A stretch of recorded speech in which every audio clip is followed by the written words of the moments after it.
Kisah pernikahan pertama Soekarno dimulai pada awal dekade 1920-an, ketika ia masih seorang mahasiswa teknik di Bandung. Pada masa itu Soekarno tinggal di rumah tokoh besar pergerakan nasional, H.O.S. Cokroaminoto. Rumah tersebut bukan sekadar tempat tinggal, tetapi juga menjadi pusat diskusi politik para pemuda yang kelak memimpin perjuangan kemerdekaan Indonesia. Di rumah itulah Soekarno mengenal putri Cokroaminoto, Siti Oetari. Pada tahun 1921, keduanya dinikahkan. Namun pernikahan ini lebih bersifat perjodohan keluarga daripada hubungan cinta yang mendalam. Oetari masih sangat muda, sementara Soekarno tenggelam dalam aktivitas politik dan studinya. Kehidupan rumah tangga mereka tidak berlangsung lama. Setelah sekitar 2 tahun, mereka memutuskan berpisah pada tahun 1923. Meski singkat, pernikahan ini menjadi awal dari perjalanan panjang kehidupan pribadi seorang tokoh yang kelak dikenal sebagai proklamator kemerdekaan Indonesia. Setelah perpisahan dengan Oetari, kehidupan Soekarno berubah ketika ia bertemu seorang perempuan Sunda bernama Inggit Garnasih. Pertemuan mereka terjadi di Bandung, ketika Soekarno masih menyelesaikan pendidikannya di sekolah teknik. Inggit dikenal sebagai perempuan mandiri yang menjalankan usaha kecil untuk menopang kehidupannya. Ia memiliki kepribadian kuat dan kedewasaan yang membuat Soekarno sangat menghormatinya. Menariknya, usia Inggit sekitar 13 tahun lebih tua dari Soekarno. Keduanya menikah pada tahun 1923. Selama hampir 20 tahun, Inggit menjadi pendamping setia Soekarno di masa paling berat perjuangan politiknya. Ia mengikuti Soekarno ketika diasingkan oleh pemerintah kolonial Belanda ke berbagai tempat, termasuk Ende di Flores dan Bengkulu di Sumatera. Untuk bertahan hidup, Inggit berjualan sabun, bedak, dan jamu. Ia mendukung penuh perjuangan suaminya. Namun pada tahun 1943, hubungan mereka berakhir ketika Soekarno memutuskan menikahi perempuan lain, yaitu Fatmawati. Saat menjalani masa pengasingan di Bengkulu pada akhir 1930-an, Soekarno bertemu seorang gadis muda bernama Fatmawati. Fatmawati adalah putri dari tokoh Muhammadiyah setempat, dan ia sering terlibat dalam kegiatan organisasi serta pendidikan. Awalnya hubungan mereka hanya sebatas guru dan murid dalam kegiatan organisasi. Bahkan Fatmawati disebut-sebut sebagai anak angkat Soekarno dan Inggit. Namun seiring waktu, kedekatan itu berkembang menjadi hubungan yang lebih personal. Setelah Jepang menduduki Indonesia, Soekarno menceraikan Inggit Garnasih dan menikahi Fatmawati pada tahun 1943. Alasannya perceraian Soekarno dan Inggit, karena Soekarno ingin memiliki anak yang tidak bisa ia dapatkan dari Inggit dan Inggit yang tidak ingin dimadu. Fatmawati kemudian menjadi salah satu perempuan penting dalam sejarah Indonesia. Dialah yang menjahit bendera merah putih yang dikibarkan saat proklamasi kemerdekaan pada 17 Agustus 1945. Dari pernikahan ini lahir beberapa anak, termasuk Presiden Indonesia kelima, Megawati Soekarno Putri. Peran Fatmawati menjadikannya salah satu figur perempuan paling berpengaruh dalam sejarah Indonesia modern. Pada awal tahun 1950-an, ketika Soekarno sudah menjadi Presiden Republik Indonesia, ia melakukan banyak perjalanan ke berbagai daerah. Dalam salah satu kunjungan ke Jawa Tengah pada tahun 1952, ia bertemu seorang perempuan bernama Hartini, seorang janda dari Salatiga yang memiliki 5 anak. Pertemuan mereka terjadi dalam sebuah acara sosial. Hartini dikenal memiliki sikap lembut dan pembawaan yang tenang. Hal itu menarik perhatian Soekarno. Kedekatan mereka berkembang cukup cepat, dan pada tahun 1953 Soekarno memutuskan untuk menikahinya. Pernikahan ini memicu kontroversi besar di Indonesia. Istri Soekarno saat itu, Fatmawati, menolak hidup dalam poligami. Ia memilih meninggalkan Istana Merdeka, meskipun secara resmi tidak bercerai. Sejak saat itu Hartini menjadi salah satu istri yang paling lama mendampingi Soekarno selama masa pemerintahannya. Pada pertengahan tahun 1950-an, nama perempuan asal Sulawesi Utara mulai disebut dalam kehidupan pribadi Soekarno. Ia adalah Kartini Manopo, seorang perempuan dari keluarga terpandang di Manado. Soekarno pertama kali bertemu Kartini dalam sebuah kunjungan kenegaraan ke wilayah Indonesia Timur. Saat itu Soekarno memang dikenal sangat aktif berkeliling Indonesia untuk memperkuat persatuan nasional setelah kemerdekaan. Kartini dikenal memiliki kecantikan khas dan kepribadian yang menarik perhatian banyak orang. Kedekatan mereka kemudian berkembang menjadi hubungan pribadi yang cukup dekat. Beberapa sumber sejarah menyebut bahwa hubungan tersebut berujung pada pernikahan, meskipun dokumentasi resminya tidak sebanyak pernikahan Soekarno dengan istri lain yang lebih dikenal. Karena itu, kisah Kartini Manopo sering muncul dalam daftar panjang perempuan yang pernah menjadi bagian dari kehidupan pribadi sang presiden. Kisah antara Sakiko dan Soekarno sebenarnya sempat menjadi perdebatan dari kalangan sejarawan. Kisah yang sempat disembunyikan ini bermula dari pertemuan mereka pada tahun 1958, saat Soekarno mengunjungi Kyoto, Jepang. Disebut bahwa Soekarno jatuh cinta pada pandangan pertama pada model yang memiliki nama tenar Keiko Kondo. Mereka menikah di Hotel Daiichi, kota Ginza, Jepang, di tahun yang sama. Sakiko datang ke Indonesia dan memeluk agama Islam, dan berganti nama menjadi Saliko Maesaroh.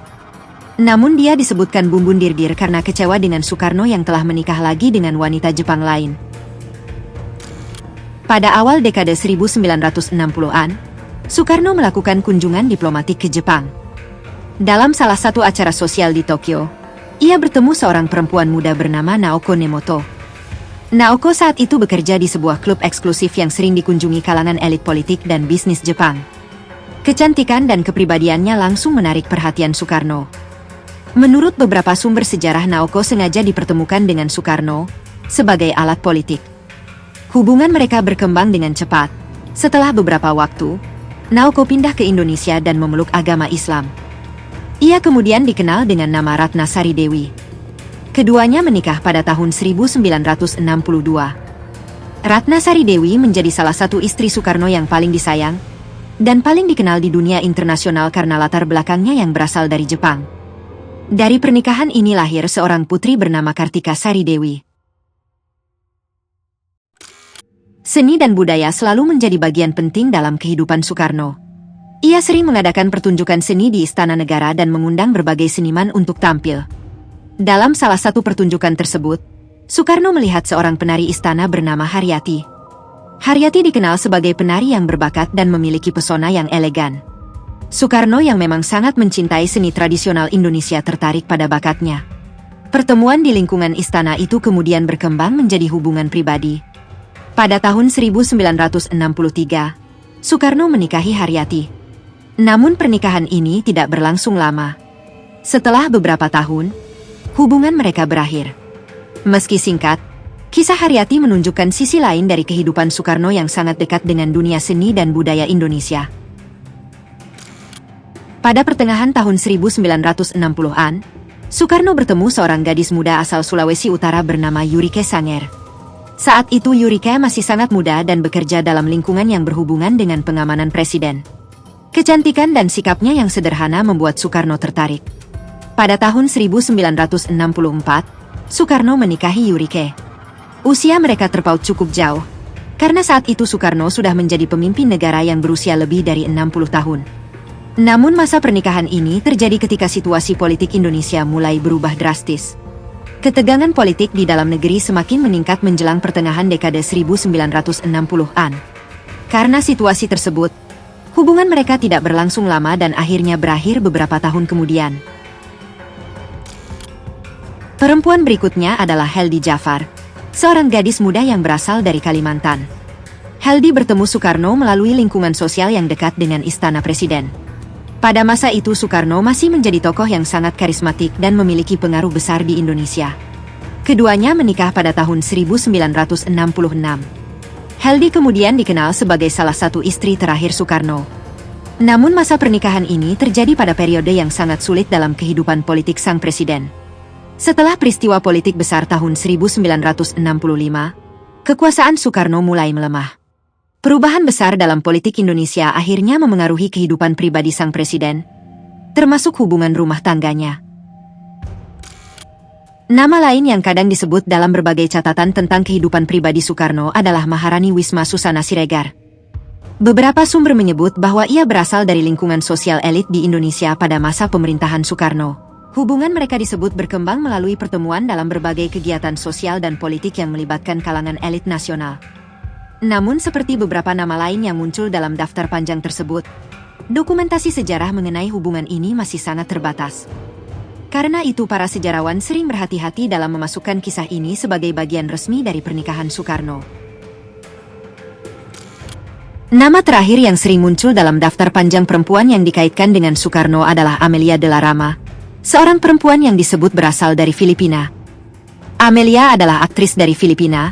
Mereka dikabarkan menikah diam-diam di istana negara pada masa itu, dan disembunyikan rapi selama belasan tahun.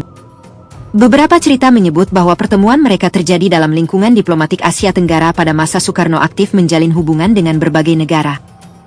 Namun seperti beberapa kisah lain dalam daftar ini, dokumentasi sejarah tentang hubungan tersebut sangat terbatas. Karena kurangnya arsip resmi, para peneliti sejarah masih memperdebatkan apakah hubungan ini benar-benar merupakan pernikahan atau hanya rumor yang berkembang di kemudian hari.